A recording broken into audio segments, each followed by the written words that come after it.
नमस्कार दोस्तों, मैं हूं आलोक कुमार द्विवेदी और झाबुआ पोस्ट में आपका स्वागत है।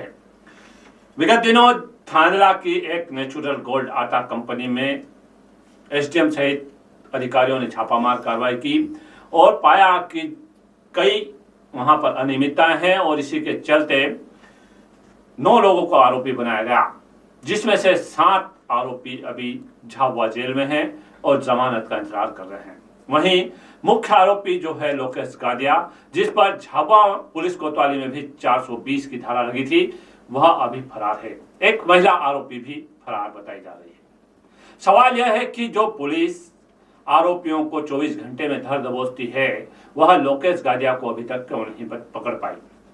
महिला आरोपी की बात करें तो उम्र का तकाजा भी बताया जा रहा है, लेकिन कानून उम्र का तकाजा नहीं देखता। सबसे बड़ा सवाल यह है कि लोकेश गादिया के भाई श्रेणी गादिया अंदर हैं और लोकेश गादिया अभी व्हाट्सएप मैसेज के माध्यम से प्रशासन को ज्ञापन भेज रहे हैं और उनके उन ज्ञापनों को यहाँ के जो मेघनगर के एक व्यापारी हैं, वे व्यापारियों की अगुवाई कर कलेक्टर को पहुंचाकर यह बता रहे हैं कि प्रशासन की कार्रवाई गलत है। दोस्तों, मैं बता देना चाहता हूं कि नेचुरल गोल्ड कंपनी थांदला में कई बार विवादों में रही है। इस बारे में भी हम बात करेंगे, लेकिन इस पूरे मामले में हमारे साथ हैं राजेंद्र जी। हम उनसे बात करते हैं कि आखिर क्या पूरा मामला है, उसको हम थोड़ा सा समझना चाहेंगे।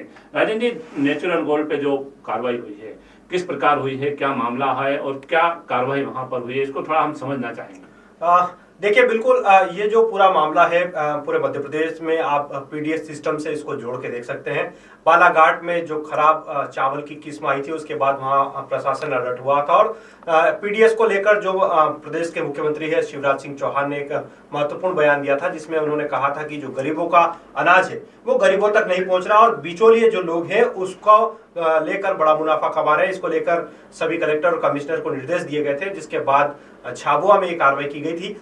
चूंकि झाबुआ में नए कलेक्टर रोहित सिंह आए हैं, उनके आने के बाद लगातार प्रशासन में जो कसावट हमने देखी है वो निश्चित रूप से इस कार्रवाई के रूप में भी सभी लोगों ने देखी है। नेचुरल गोल्ड जो फ्लोर मिल है थांदला की, बड़ी फेमस मिल है और इसके जो लोग हैं, जो पार्टनर हैं, उन लोगों का ज्यादातर जो जुड़ाव है वो कांग्रेस पार्टी की तरफ से रहा है। पूर्व केंद्रीय मंत्री कांतिलाल भूरिया के खास माने जाते हैं अली हुसैन नाकेदार, वो वहां के सर्वे सर्वा है और उनके 2 बेटे भी उस फर्म में पार्टनर है, जिनको पुलिस ने इस पूरे प्रकरण में आरोपी भी बनाया है और उनकी गिरफ्तारी भी हुई है। देखिए, पूरा जो एक मामला है, इसको कई लोगों ने राजनीतिक हवा देने की कोशिश भी की, मगर शासन का ये मानना है कि चूंकि पूरा पीडीएस सिस्टम और पीडीएस सिस्टम से जुड़े लोग और साथ ही ऐसे मिल मालिक जो सरकारी अनाज का बेजा इस्तेमाल करके लाखों करोड़ों की संपत्ति बना रहे थे, वो प्रशासन और सरकार की जद में इस बार पहली बार आए हैं। जो पुलिस की ये कार्रवाई हुई, चूंकि जिस समय एसडीएम बघेल जो जहां के एसडीएम है, अनुविभागीय अधिकारी थांदला के, उन्होंने अपना एक प्रतिवेदन थांदला पुलिस को सौंपा था, जिसके आधार पर पुलिस ने 420, 409, 34 आईपीसी की धाराओं के तहत इनके खिलाफ मामला दर्ज किया था। इसमें धोखाधड़ी भी आप गिन सकते हैं और जो गड़बड़ियां है वो भी इसका एक हिस्सा है।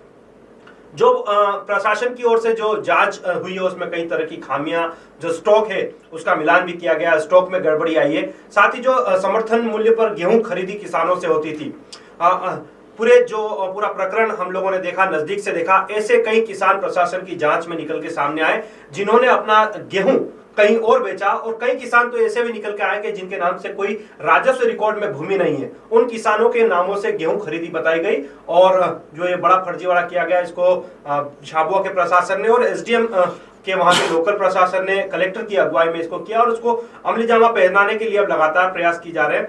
क्योंकि एक बड़ा सवाल अमूमन इस पूरे जिले के लोगों के मन में उठ रहा है कि आखिर लोकेश गादिया अभी तक पुलिस की गिरफ्त से दूर क्यों है। देखिए, ये बड़ा महत्वपूर्ण सवाल इसलिए भी है क्योंकि पिछले 1.5 सालों से वो फरारी काट रहा है। पुलिस प्रशासन की आंखों के सामने लोकेश गादिया कलेक्ट्रेट कार्यालय में घूमता हुआ नजर आता है, वही लोकेश गादिया थांदला में नजर आता है और वही लोकेश गादिया झाबुआ कलेक्टर कार्यालय में भी नजर आता है। बावजूद पुलिस उसको पकड़ने से क्यों हिचकिचा रही है? आखिर कितना राजनीतिक संरक्षण लोकेश गादिया को मिला हुआ है, या यूं कहें कि जो पूर्ववर्ती कांग्रेस के समर्थित नेता थे, क्या भाजपा समर्थित नेताओं का भी लोकेश गादिया पर वरदस्त है? ये एक बड़ा सवाल है और ये पुलिस की जांच और जो प्रशासन की जांच है उसके बाद सामने आएगा। आलोक जी, तो ये पूरा प्रकरण कहीं ना कहीं आने वाले दिनों में इसमें कयास लगा जा रहा है कि और भी कुछ खुलासे हो सकते हैं। ये पुलिस से बचाने में एक नाम उनका जो है लो केस, वो भी बहुत बड़ा एक नाम है और इसलिए भी बच रहे हैं कि लो केस जब पुलिस पकड़ने जाती है तो बता दें कि अपना नाम लो केस है, इसको लेकर। लेकिन राजन जी में एक सवाल यह है कि जो नेचुरल गोल्ड है, 2015 में जब यहाँ पर मन्नू डामोर मंडी अध्यक्ष थे थांदला में, तब भी यह विवादों में आई थी। तत्कालीन कलेक्टर जयश्री कियावत के बारे में बताया जाता है कि मामला, मतलब कुल मिलाकर पीडीएस का अनाज, जो पीडीएस का गेहूं था, वह इसी नेचुरल गोल्ड में पकड़ा गया था, जिसके खिलाफ भाजपा के जो लोग हैं उन्होंने धरना तक दिया था। देखिए बिल्कुल आलोक जी, बिल्कुल सही बात है। नेचुरल गोल्ड का विवादों से गहरा नाता रहा है और झाबुआ नहीं, मेरा ये मानना है कि धार और आसपास के जो पीडीएस के जो लोग हैं जो जुड़े हुए थे, कहीं ना कहीं उसका सीधा संपर्क नेचुरल गोल्ड के लोगों से था। और उस समय के जो तत्कालीन भाजपा नेता थे, दौलत भावसार उस समय के नेता थे, और गोर सिंह वसूनिया जी थे, और दूसरे जो मंडी अध्यक्ष थे आपके मन्नू डामोर, इन लोगों ने उस समय उन फैक्ट्री के खिलाफ आंदोलन भी किया था और यहाँ की तत्कालीन कलेक्टर रही जयश्री कियावत को कार्रवाई करने की बात भी कही थी। पर उस समय भी एक रोचक तथ्य निकल के आया था कि एक प्राइवेट कारखाने के अंदर ही गोदाम बता दिया गया था सरकारी। तो कहीं ना कहीं अगर उस समय, चूंकि उस समय सरकार के जो लोग हैं या जनप्रतिनिधि लोग हैं जो झाबुआ जिले का जनप्रतिनिधित्व करते हैं आपके भोपाल में और दिल्ली में, उन लोगों का बर्दाश्त नेचुरल गोल्ड के लोगों पर था, जिसके चलते ये पूरी कार्रवाई दबा दी गई थी। और इसमें बड़ा खुलासा भी हुआ था कि बड़ी रकम का हेरफेर हुआ था और बड़ी रकम प्रशासनिक उस समय के जो अधिकारी थे उन तक पहुंचाई गई थी अलग अलग माध्यमों से। खैर ये एक अलग विषय है कि उस समय क्यों नहीं हुआ, मगर नेचुरल गोल्ड की जो प्रगति आप देखें, जब से इस कारखाने की स्थापना हुई तब से इसकी ग्रोथ जो देखें वो लगातार अप हुई है, लगातार ऊपर बढ़ी है। माना जा रहा है कि जो नेचुरल गोल्ड में आटा, मैदा या रवा जो प्रोडक्ट बनते हैं उसकी सबसे ज्यादा सप्लाई गुजरात में होती है। टैक्सेशन के मामले को लेकर भी कई बार सवाल खड़े हुए हैं, क्योंकि मध्य प्रदेश और गुजरात के राज्य में जो व्यापारिक टैक्सेशन है वो अलग अलग होता है। कई बार चूंकि आप समझते हैं कि झाबुआ से गुजरात नजदीक है, बॉर्डर लगी हुई है और कई रास्ते हैं आने जाने के लिए। नेशनल हाईवे के अलावा भी छोटे छोटे रास्ते हैं जिसको चोर रास्ते कहा जाता है। इन रास्तों के माध्यम से भी जो है माल एक राज्य से दूसरे राज्य में जाता था। तो आयकर विभाग को भी इस पूरे मामले में संज्ञान लेना चाहिए और जहां तक प्रशासन की कार्रवाई है, शायद कलेक्टर रोहित सिंह के मार्गदर्शन में आयकर विभाग भी आने वाले दिनों में नेचुरल गोल्ड पर अपनी कसावट कर सकता है। क्योंकि रिकॉर्ड तो जो कागजी रिकॉर्ड है वो एक अलग हो सकता है और जो ऊपर का लेखा जोखा होता है वो अलग होता है। तो देखना होगा कि प्रशासन अब इस और किस तरह की कार्रवाई करता है।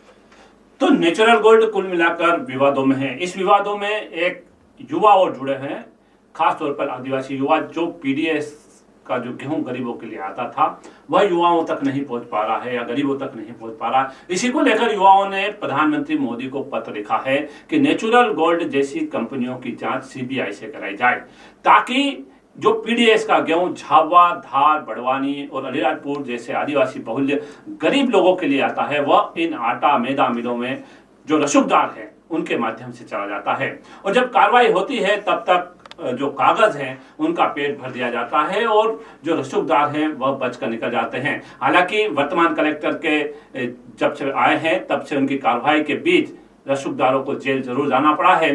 कितने दिन में जमानत होती है और कब ये रसूखदार बाहर आते हैं यह अलग विषय है, लेकिन इस जांच में अगर और अंदर तक घुसा जाए और बारीकी से जांच की जाए तो कई बड़े चौंकाने वाले खुलासे हो सकते हैं। देखना है प्रशासन अब इस चौंकाने वाले जो घटनाक्रम है इसको कब तक उजागर करता है या कब तक पहुंचता है। और रही बात लोकेश गादिया की, तो वहां तक पुलिस प्रशासन कब पहुंचता है और 1.5 साल से फरार लोकेश गादिया पुलिस के ताबे में आ पाता है या नहीं, या अग्रिम जमानत होती है। तो बने रहिए आप झाबुआ पोस्ट के साथ।